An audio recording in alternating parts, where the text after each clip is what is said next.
혹시 이런 생각을 해본 적 있습니까? 내가 왜 이렇게 다르게 느껴질까? 왜 어릴 적부터 혼자라는 감각이 따라다닐까? 사람들은 두 번째 발가락이 엄지보다 길면 단순히 발의 모양일 뿐이라고 말합니다. 하지만 내가 본 세상은 다릅니다. 그것은 단순한 뼈의 길이가 아니라 영혼이 남긴 첫 번째 서명입니다. 당신의 발끝은 오래전부터 비밀을 간직해왔습니다. 반세기에 단 한 번 나타나는 흔치 않은 혼의 흔적.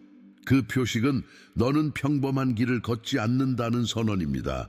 어린 시절부터 설명할 수 없는 슬픔이 따라왔을 수도 있고 누구도 알아주지 않는 상처를 홀로 견뎌야 했을 수도 있습니다.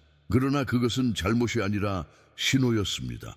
이 발가락은 지혜의 발가락, 서약의 발가락이라 불렸습니다. 단순히 길다는 이유 때문이 아닙니다. 그것은 태어나기 전 이미 맺어버린 약속의 증거이기 때문입니다. 나는 돌아오겠다. 내가 떠난 길을 다시 걸어야 한다.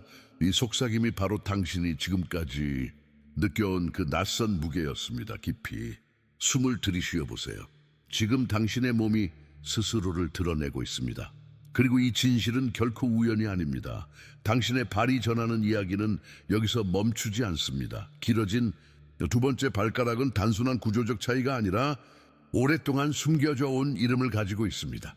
옛 티베트의 기록과 불교의 고대 전승에서는 그것을 서약의 발가락이라 불렀습니다. 왜냐하면 그곳에는 아직도 풀리지 않은 맹세의 흔적이 남아있기 때문입니다. 생각해 보십시오. 누군가가 태어나기도 전에, 아직 몸을 입기도 전에 이런 서약을 했다고 상상할 수 있습니까? 나는 나 혼자 자유로워지지 않겠다. 모든 존재가 함께 빛을 찾을 때까지 나는 다시 돌아오겠다. 이 약속이 바로 이 발가락 속에 숨겨진 기억입니다. 많은 이들은 이 표식을 보며 미신이라고 말합니다. 그러나 내가 본 것은 다릅니다. 신체는 단순한 껍질이 아니라 영혼의 지도를 담고 있습니다.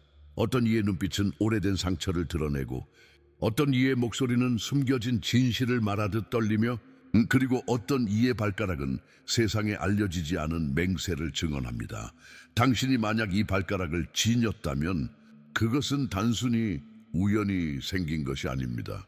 그것은 당신이 다시 불려왔다는 증거입니다. 선택받았다는 의미가 아니라 선택을 했다는 의미입니다. 남보다 높아지기 위해서가 아니라 남과 함께 가기 위해서. 기억하십시오. 이 발가락은 영혼의 메아리입니다. 그리고 그 메아리는 이렇게 속삭입니다. 나는 빛을 찾았으나 혼자 가지 않겠다.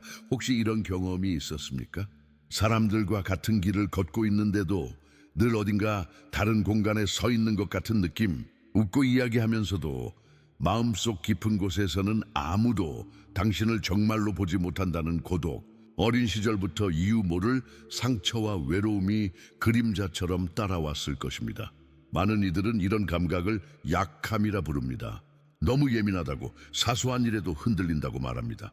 그러나 나는 다르게 봅니다. 그것은 약함이 아니라 오래된 서약의 흔적입니다. 당신의 영혼은 남들이 모르는 무게를 함께 짊어지기로 했습니다.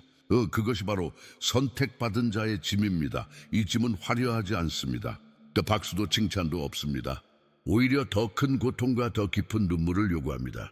왜냐하면 세상을 이해하기 위해서는 먼저 세상의 상처를 직접 느껴야 하기 때문입니다. 그래서 당신의 삶은 종종 더 무겁게, 더 거칠게 다가왔습니다. 하지만 기억하십시오. 이 무게는 벌이 아닙니다. 그것은 훈련입니다. 당신이 견뎌온 모든 상처는 언젠가 다른 누군가의 고통을 이해하기 위한 언어가 될 것입니다. 그들이 쓰러졌을 때 당신이 건네는 위로가 진짜일 수 있는 이유는 당신 스스로 이미 그 길을 걸었기 때문입니다. 조용히 고개를 들어보십시오.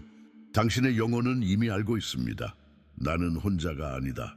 내가 짊어지는 것은 세상 속 수많은 영혼들의 무게다. 그리고 바로 여기에서 다음 진실이 시작됩니다. 발가락이 먼저 땅을 딛는 이유처럼 당신도 언제나 한 발 앞서 걸어가야 하기 때문입니다. 두 번째 발가락은 걸음을 내디딜 때 언제나 가장 먼저 땅에 닿습니다. 작은 차이 같아 보이지만 이 안에는 깊은 상징이 숨어 있습니다. 세상보다 먼저 고통을 느끼고 누구보다 일찍 눈을 뜨는 영혼, 바로 당신이 그렇습니다. 당신은 늘 남들보다 조금 더 빨리 아픔을 알아차렸습니다. 같은 사건을 겪어도 당신의 마음은 더 깊이 흔들렸고 같은 상실 앞에서도 당신의 눈물은 오래 흘렀습니다. 사람들은 이해하지 못했습니다. 왜 이렇게까지 느끼냐고. 하지만 그 답은 이미 당신의 발끝에 새겨져 있었습니다. 한 발 먼저 닿는 자, 한 발 먼저 깨닫는 자, 앞서 걷는다는 것은 축복이면서 동시에 시련입니다. 왜냐하면 누구도 닦아놓지 않은 길을 가장 먼저 지나가야 하기 때문입니다. 가시에 찔리고 돌에 발이 베이며 어둠 속에서 방향을 잃기도 합니다.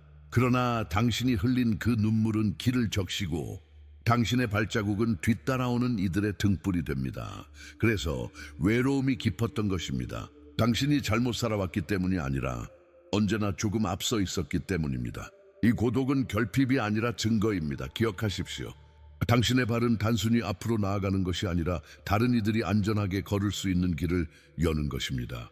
그리고 바로 그 이유 때문에 당신의 고통은 결코 헛되지 않았습니다. 앞서 걸어간다는 것은 언제나 더 많은 상처를 의미합니다. 그래서 당신의 길은 평탄하지 않았습니다. 다른 이들이 쉽게 지나가는 돌에도 당신은 자주 넘어졌습니다. 작은 배신에도 마음은 깊이 찢겼습니다.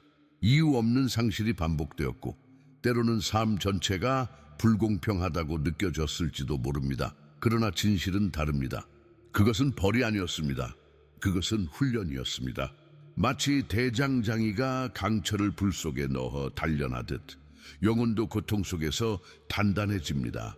당신의 눈물은 당신을 무너뜨리기 위해 흘려진 것이 아니라 언젠가 다른 이의 눈물을 닦아줄 힘을 기르기 위해 흘려진 것입니다. 생각해 보십시오. 만약 한 번도 상처받지 않았다면 어떻게 다른 이의 고통을 진심으로 이해할 수 있었을까요? 배신을 모른다면 배신당한 자의 절망을 어떻게 품을 수 있었을까요? 혼자 울어본 적 없다면 외로운 이의 어깨에 어떻게 손을 얹을 수 있었을까요? 이 모든 경험은 당신을 부수지 않았습니다. 오히려 다듬었습니다. 부드럽게 굽히지만 꺾이지 않는 대나무처럼, 더러운 진흙 속에서도 꽃을 피우는 연고처럼 당신은 고통 속에서 새로운 생명을 품어왔습니다. 그래서 나는 말합니다. 당신이 겪은 모든 상처는 짐이 아니라 언어입니다. 그것은 언젠가 누군가를 살릴 수 있는 진실의 언어로 바뀔 것입니다. 그리고 이제 그 언어가 가장 강하게 드러나는 순간이 다가옵니다. 바로 침묵이라는 이름으로 고통 속에서 단련된 영혼은 어느 순간부터 말을 줄이기 시작합니다. 하지만 그것은 포기해서가 아닙니다. 침묵이 곧 힘이라는 것을 알기 때문입니다. 당신도 느껴왔을 것입니다. 마음 깊은 곳에 불타는 감정이 있었지만 끝내 말하지 못했던 순간들, 누군가를 돕고도 아무도 그 노력을 알지 못했을 때의 공허함. 그러나 그 순간은 공허가 아니라 증거였습니다. 보이지 않는 길을 밝히는 등불은 늘 조용히 타오르기 때문입니다. 침묵 속에 머무는 사람들은 흔히 오해받습니다. 약하다고, 소극적이라고. 하지만 진실은 그 반대입니다. 세상을 바꾸는 가장 깊은 힘은 소리 없는 헌신에서 나옵니다. 나무가 그늘을 주면서도 대가를 바라지 않듯, 물이 목을 축이면서도 이름을 남기지 않듯 당신의 침묵 또한 그렇게 세상을 지탱하고 있었습니다. 생각해 보십시오. 얼마나 많은 순간 당신은 자신의 상처를 숨긴 채 다른 이들의 눈물을 받아주었습니까? 아무도 알아주지 않아도 손을 내밀었던 기억이 있을 것입니다. 그것이 바로 이 침묵의 힘입니다. 남들은 모르지만 우주는 알고 있습니다. 그리고 이 힘은 앞으로도 계속 당신을 이끌 것입니다. 그러나 여기서 중요한 진실이 하나 있습니다. 이 침묵의 힘을 함부로 다루어서는 안 된다는 것. 왜냐하면 이 침묵을 지닌 자를 해치는 것은 곧 스스로의 길을 어둡게 만드는 일이기 때문입니다. 나는 지금 당신에게 경고합니다. 세상에는 건드려서는 안 되는 영혼이 있습니다. 그들의 발끝에 새겨진 서약은 단순한 표식이 아니라 우주가 지켜보는 약속입니다. 그리고 그 약속을 짓밟는 자는 자신도 모르게 어둠을 불러들이게 됩니다. 생각해 보십시오. 당신 앞에 서 있는 사람이 단순한 이웃이 아니라 오래전부터 수많은 생을 거쳐 돌아온 존재라면 그가 침묵 속에서 감당하는 짐을 무시하거나 조롱하거나 상처 주었다면 그 행위는 사라지지 않습니다. 우주는 잊지 않습니다. 불교의 오래된 가르침은 말합니다. 자비로운 자를 해치는 것은 곧 스스로의 길을 무너뜨리는 일이다. 왜냐하면 이 영혼들은 자기 자신을 위해 돌아온 것이 아니기 때문입니다. 그들은 타인을 돕기 위해 아직 빛을 보지 못한 자들을 끌어올리기 위해 돌아왔습니다. 그런 자를 해친다는 것은 결국 자신이 받을 수 있었던 구원의 손길을 스스로 거부하는 것과 같습니다.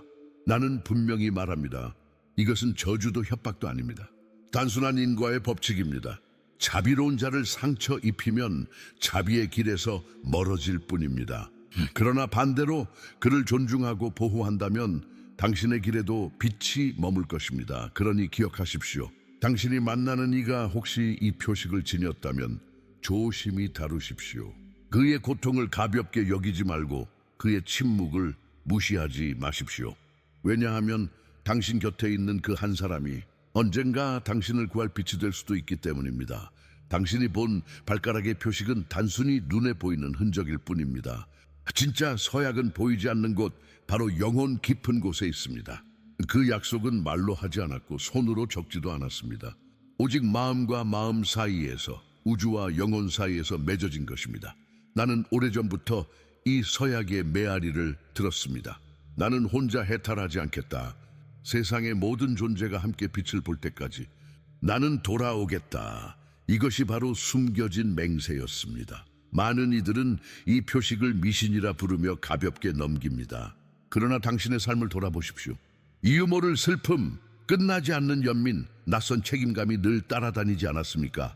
그것이 바로 영혼이 기억하는 서약의 증거입니다. 이 약속을 맺은 자는 스스로 선택한 길을 걷습니다. 그것은 영광을 얻기 위한 길이 아닙니다. 오히려 자신을 잊고 남의 상처를 먼저 껴안는 길입니다. 그래서 그들의 발가락은 늘 한 발자국 앞서 있었던 것입니다. 그러나 여기에는 두 가지 길이 있습니다. 당신은 이 서약을 잊어버릴 수도 있습니다. 그렇게 되면 늘 무언가 부족하고 알 수 없는 공허함이 따라다닐 것입니다. 하지만 만약 기억해낸다면 삶은 서서히 제자리를 찾게 됩니다. 고통조차 의미를 가지게 되고 상처조차 빛으로 바뀌게 됩니다. 당신의 발끝은 단순한 뼈가 아닙니다. 그것은 영혼의 서명입니다. 그리고 그 서명이 당신을 다시 불러내고 있습니다. 숨겨진 서약은 영원히 잠든 채로 남아있지 않습니다. 어느 날 아주 사소한 순간에 그것이 깨어납니다. 특별한 예언이나 화려한 환영이 아니라 조용히 찾아오는 의문으로 시작됩니다. 왜 나는 이렇게까지 느끼는 걸까? 왜 남의 고통이 내 것처럼 아프게 다가올까? 왜 이 세상에서 늘 어딘가 낯설다고 느낄까? 이 질문들은 단순한 감정의 기복이 아닙니다. 영혼이 과거의 서약을 기억하기 시작했다는 신호입니다. 당신의 발끝에 새겨진 그 표식은 이제 마음속에서 다시 목소리를 내기 시작한 것입니다. 각성은 처음엔 혼란스럽습니다. 평범한 삶을 살고 싶었는데 세상은 당신을 평범하게 두지 않습니다. 사람들의 말이 가슴에 더 깊이 파고들고 작은 부정의에도 잠을 이루지 못합니다. 그러나 이것이야말로 각성의 증거입니다. 이 여정은 쉽지 않습니다. 하지만 당신의 영혼은 이미 알고 있습니다. 당신이 느끼는 과잉의 감정, 설명할 수 없는 연민, 멈추지 않는 질문들은 모두 하나의 길로 향합니다. 바로 나는 왜 여기에 왔는가라는 질문의 답으로. 그리고 언젠가 당신은 깨닫게 될 것입니다. 모든 상처와 모든 눈물이 의미 없는 것이 아니었다는 사실을. 그것들은 모두 당신을 깨우기 위한 신호였습니다. 각성이 시작되면 이제 더는 예전처럼 살 수 없습니다. 영혼이 서약을 기억한 순간 삶의 모든 장면이 달라 보이기 시작합니다. 그리고 그때 가장 중요한 것은 이 길을 어떻게 걸어가느냐입니다. 많은 이들이 특별한 사명을 찾으려 합니다. 그러나 나는 이렇게 말합니다. 당신의 길은 눈부신 무대 위에서 빛나는 것이 아니라 조용한 일상 속에서 드러납니다. 누군가의 마음을 들어주는 한마디, 상처난 영혼 옆에 가만히 앉아주는 침묵, 그것이 바로 이 서약을 존중하는 방식입니다. 세상은 시끄럽습니다. 모두가 더 크고 더 빨리 더 화려하게 보이려 합니다. 그러나 당신의 발끝은 이미 다른 길을 알고 있습니다. 한 발 느리게, 하지만 더 깊이, 한 걸음 늦게, 그러나 더 멀리. 그것이 침묵의 길입니다. 기억하십시오. 이 발가락은 당신을 특별하게 만들기 위한 것이 아닙니다. 그것은 당신을 책임 있게 만들기 위한 것입니다. 세상은 알아주지 않을지도 모릅니다. 하지만 우주는 알고 있습니다. 당신이 사랑을 선택했을 때, 당신이 분노 대신 이해를 내밀었을 때, 침묵 속에서도 세상은 조금 더 밝아집니다. 그러니 오늘 당신의 길을 존중하십시오. 당신의 발걸음 하나하나가 이미 누군가의 희망이 되고 있다는 사실을 잊지 마십시오. 그리고 이렇게 속삭이십시오. 나는 조용히 걷지만 나의 길은 빛을 남긴다. 마지막까지 함께 해주셔서 진심으로 감사드립니다. 오늘 전해드린 이 이야기가 단순한 영상이 아니라 당신의 영혼을 비추는 작은 불빛이 되기를 바랍니다. 세상은 때때로 우리를 이해하지 못하고 우리의 길은 고독하게 느껴질 수 있습니다. 그러나 이렇게 끝까지 이 메시지를 들어주신 당신은 결코 혼자가 아닙니다. 이 채널은 단순히 영상을 나누는 곳이 아니라 같은 진실을 기억하려는 영혼들이 모이는 공간입니다. 만약 오늘의 말씀이 마음속 깊은 곳에서 울림을 주었다면 채널을 구독하고 좋아요를 눌러주십시오. 그리고 댓글에 777을 남겨주세요. 그것은 단순한 숫자가 아니라 나는 이 부름을 들었다, 나는 이 메시지를 기억한다 라는 하나의 약속이 될 것입니다. 당신의 작은 참여가 다른 누군가에게는 큰 위로가 되고 또 다른 영혼을 깨우는 불씨가 됩니다. 그러니 주저하지 마시고 당신의 존재를 남겨주십시오. 이 여정을 함께하는 모든 발걸음이 곧 하나의 빛이 되어 세상을 밝혀줄 것입니다. 끝까지 함께해 주셔서 다시 한번 감사드립니다. 당신의 길이 늘 보호받고 오늘의 이 메시지가 내일을 살아가는 힘이 되기를 기원합니다.